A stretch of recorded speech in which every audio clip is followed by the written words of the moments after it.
எட்டி கொஞ்சம் தள்ளி நில்லுமானே, இல்ல எக்கச்சக்கமாகி போகும் தானே. பரவாயில்ல, உள்ளதெல்லாம் சொல்லி புட்டேன் நானே, அட ஊடல் என்ன கூடல் என்ன மானே.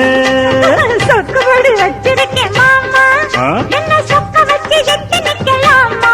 ஐயோ சொக்கத்துக்கு வேலை இல்ல மாமா, நான் வேண்டியதை கேட்டுக்கிட்டேன். ஆமா ஐய எட்டி கொஞ்சம் தள்ளி நில்லுமானே.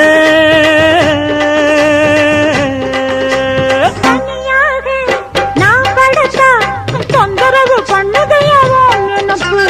என்ன நீங்க ஆதரிச்சா விட்டு விட்டு ஓடுமையா ஏன் தவிப்பு? அறியாத சின்ன பொண்ணு, அச்சம் கொஞ்சம் நாணம் கொஞ்சம் வேணும் அம்மா. புரியாத மோகத்துல புத்தி தடுமாறி விடக்கூடும் அம்மா.